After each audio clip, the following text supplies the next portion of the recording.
அதாவது இந்திய விடுதலைக்கு பிறகு இந்த நாட்டில் பசியும் வறுமையும் அதிகமாக இருக்கு. இதை சரி செய்யணும்னா மக்கள் தொகையை கட்டுப்படுத்தணும்னு சொன்னாங்க. அதில் இருக்கக்கூடிய நியாயத்தை உணர்ந்து நம்ம தமிழ்நாட்டிலையும் இன்னும் பல மாநிலங்கள்லையும் குடும்ப கட்டுப்பாட்டு திட்டத்தை முறையாக செயல்படுத்தணும். இப்போ என்னடான்னா, உங்கள் மாநிலத்து மக்கள் தொகை அந்த தொகைக்கு ஏற்ற மாதிரி தொகுதி மறுசீரமைப்பு செய்ய போகிறோம், உங்களுக்கு கூடுதலாக எம்பி சீட் கிடைக்கும்னு சொல்கிறாங்க. உண்மை என்ன என்றால், இதே காலகட்டத்தில் மக்கள் தொகையை கட்டுப்படுத்தாமல் இருக்கிற சில மாநிலங்களுக்கு தான் அதிக அளவுக்கு விகிதாச்சாரப்படி அதிக இடம் கிடைக்க போகுது. இதனால நாடாளுமன்றத்தில் நம்முடைய குரல் வலுவிழந்து போயிடும். நம்முடைய எம்பிக்களுக்கு பவர் இல்லைன்னா டெல்லி அதிகார வர்க்கம் தமிழ்நாட்டை பற்றி சிந்திக்குமா? நமக்கு எந்த திட்டமாவது கிடைக்குமா? தென்னிந்தியாவிலிருந்து பிரதமர் உருவாகணும்னு நம்ம எதிர்பார்க்கவே முடியாது. சொந்த நாட்டுக்குள்ளேயே இரண்டாம் தர குடிமக்களா மாற்றப்படக்கூடிய ஒரு கொடுமை, இது அனுமதிக்கலாமா? இந்த ஆபத்து தான் தொகுதி மறுசீரமைப்பு. இதுக்கு எதிர்ப்பு தெரிவிக்கணும் தான் நாளைக்கு தமிழ்நாடு முழுக்க கருப்பு கொடி ஏற்ற போறோம். எல்லாரும் வீடுகளில் கருப்பு கொடி ஏற்றி டெல்லியோட ஆணவத்தை அதற்கு எதிர்ப்பு தெரிவிக்க தயாராயிட்டீங்களா? தயாராயிட்டீங்களா? உங்க வீட்டு வாசல்ல தொகுதி மறுசீரமைப்புக்கு எதிராக முழக்கமிட தயாரா?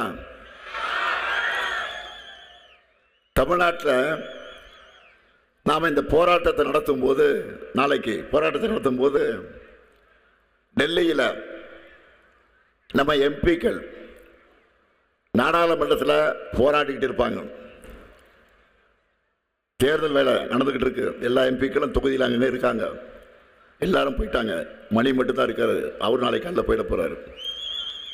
ஒருத்தர் கூட இருக்கக்கூடாதுன்னு சொல்லிட்டேன். தேர்தலாம் அப்புறம் தான். இதுதான் நமக்கு முக்கியம். இதுதான் நமக்கு சுயமரியாதை.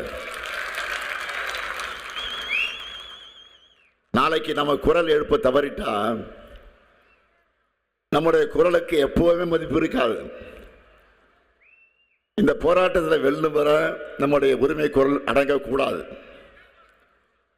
டெல்லி அடங்கு வர நாம அடிக்கணும். நாம அடிக்கிற அடியில திமிரெடுத்த பாஜக அடங்கியே ஆகணும். பழனிசாமி அவர்களே, இது தமிழ்நாட்டுக்கான போர். இதுலயாவது கொஞ்சம் சுயமரியாதையோடு நடந்துக்குங்க. அடிமையாகவும் துரோகியாகவும் இருக்கிறது பழனிசாமிக்கு மட்டும் பழக்கம் இல்லை.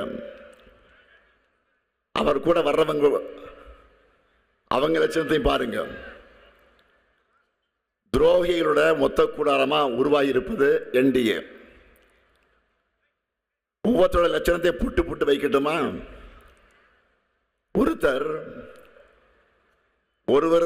ஒவ்வொருவருடைய முதுகையா குத்திட்டு, ஒருத்தர்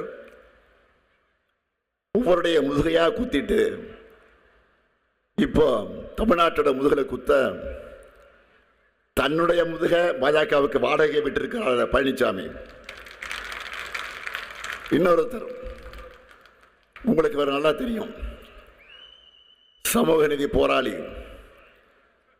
என நான் பெரிதும் மதிக்கக்கூடிய மருத்துவர் ஐயா ராமதாஸை வேதனையில் தவிக்க விட்டுவிட்டு ஊழல் வழக்குக்கு பயந்து கூட்டணி அமைச்சுக்கிட்டு உலகமாக உத்தமர் போல உங்களை ஏமாத்திக்கிட்டு இருக்காரு.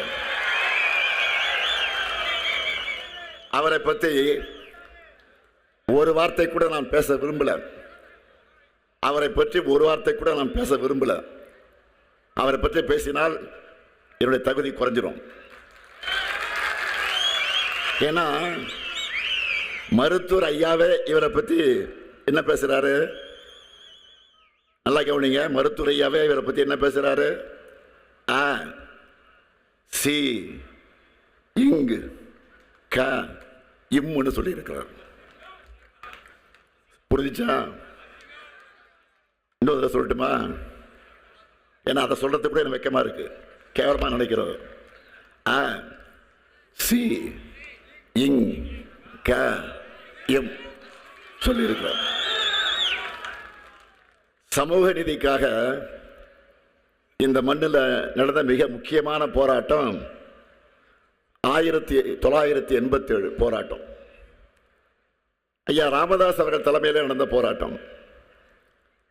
அதிமுக அரசோட துப்பாக்கி குண்டுகளுக்கு 21 தியாகிகள் பலியானாங்க.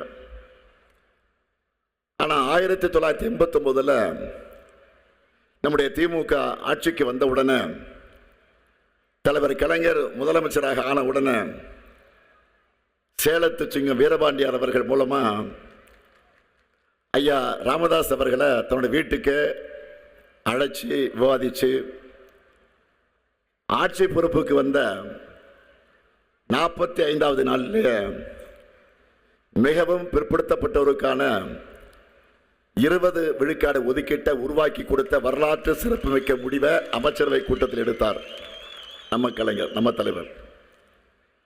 இன்னைக்கு கல்வி வேலைவாய்ப்பில்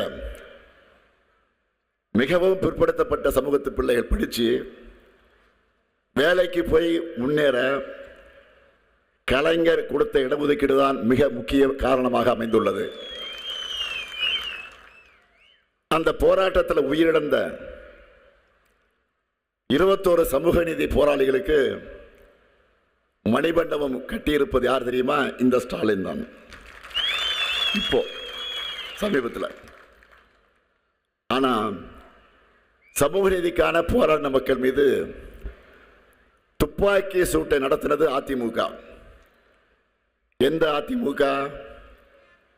இதே தருமபுரியில் கோகிலவாணி, காயத்ரி, ஹேமலதான்னு 3 அப்பாவி மாணவர்களை உயிரோடு எரிச்சு கொண்டாங்களே அந்த அதிமுக.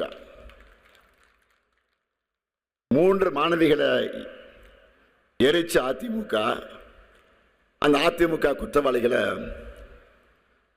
விடுதலை செஞ்ச பழனிசாமியுடைய கையை ஒரு பக்கம் பிடிச்சுக்கிட்டு, மறுபக்கம் நாடு முழுக்க இடஒதுக்கீட்டுக்கு எதிராக செயல்படக்கூடிய பாஜக கையும் பிடிச்சுக்கிட்டு வராரு. அதிமுக பாஜகவுக்கு பூஜா தூக்கி சமூக நீதிக்கே துரோகம் செய்கிறவங்க ஐயா ராமதாஸுக்கும் இன்றைக்கு துரோகம் செஞ்சவர்.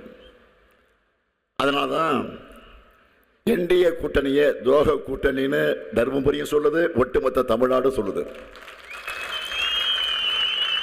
ஆனா திமுக தலைமையிலான மதச்சார்பற்ற முற்போக்கு கூட்டணி கொள்கை கூட்டணி, சமூக நீதியை பாதுகாக்கிற கூட்டணி, மாநில உரிமைகளுக்காக குரல் கொடுக்கிற கூட்டணி, வஞ்சனைகளை வென்று ஒட்டுமொத்த தமிழ்நாட்டுக்கும் வளர்ச்சியை கொடுக்கிற கூட்டணி. அதுக்காக களம் இறங்கி இருக்கிறது யாரு? Super star. சூப்பர் ஸ்டார் யாரு? சூப்பர் ஸ்டார் யாருன்னு கேட்டா சின்ன குழந்தைகள் கூட சொல்லும், நம்ம தேர்தல் அறிக்கையை சொல்லும். இதுதான்